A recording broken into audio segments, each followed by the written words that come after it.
Hello and welcome to Film Companion South. In this episode, we're going to be talking about Pandian Sooravali's Tamil indie film Dilemma Some Adult's Story. This film has been released on the OTT platform Moviewood.in. That's MOVIEWUD.in.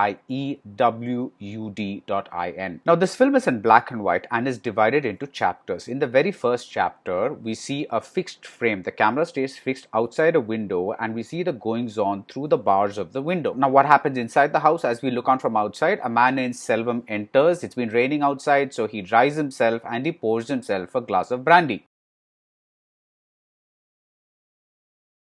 And slowly we find out things about Selvam. We find out, for instance, that this is a very small matchbox sized flat, and even in this space, he has a roommate named Murthy, who is a daily wager, a painter. The walls of the house are filled with Rajinikanth posters, so we know that Selvam is a Rajinikanth fan, but we also come to know that Murthy and he became roommates because Murthy belongs to a Rajini Rasigar Mandram, and so he can get tickets for Selvam for early screenings of Rajinikanth films. And slowly we discover that Selvam is having an affair with a married woman. Now you'd imagine that having discovered this fact, this would become the crux of chapter 1. But no, the crux of chapter 1 is that Murthy wants to borrow from Selvam a sum of money. How much money?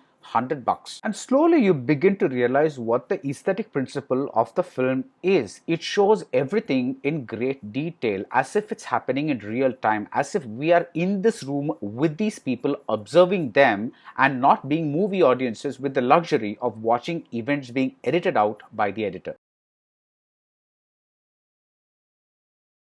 For example, if someone is searching for something, we see him shine his torch at every single place. It's not just that he looks at a couple of places and then suddenly finds it. If someone is making a half-boiled egg, we almost witness the entire preparation. We don't just see the strangling and then consecutively the death. We just see the strangling happen in real time.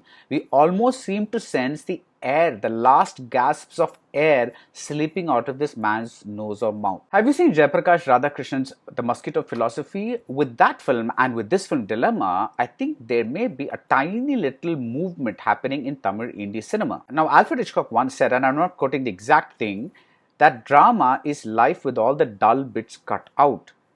The Mosquito Philosophy and the Dilemma put those dull bits back in. Now, this does not mean that these films themselves are dull. It just means that the events seem to be happening in real time, which includes the events that a normal movie editor would cut out. These filmmakers are in a way playing with time.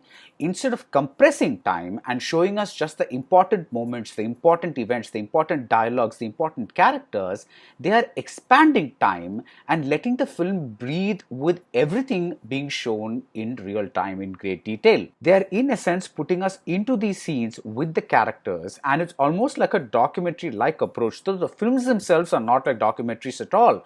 There are very cinematic touches in these films. One very cinematic touch that I enjoyed in Dilemma is that two chapters are reversed deliberately.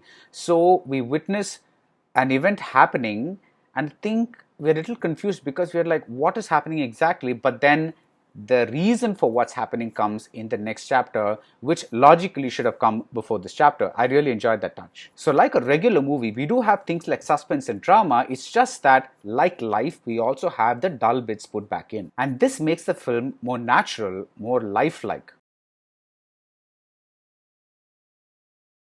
The director, Pandian Sooravali, he's also the cinematographer. He either moves his camera minimally or keeps it still. And this combined with the cramped spaces gives us a constant feeling of claustrophobia. Another similarity between Dilemma, Some Adult Story and The Mosquito Philosophy is that they take the regular Tamil film tropes like Sarakku and Figuru, and they use these things to expose the ugliness that resides in the hearts of men. Again, like I said, it's a little too soon to say if we are watching the birth of a new Tamil indie movement, a small little movement, but whatever it is, more power to these filmmakers. That's it for this episode. Keep watching Film Companion South and see you soon at the movies.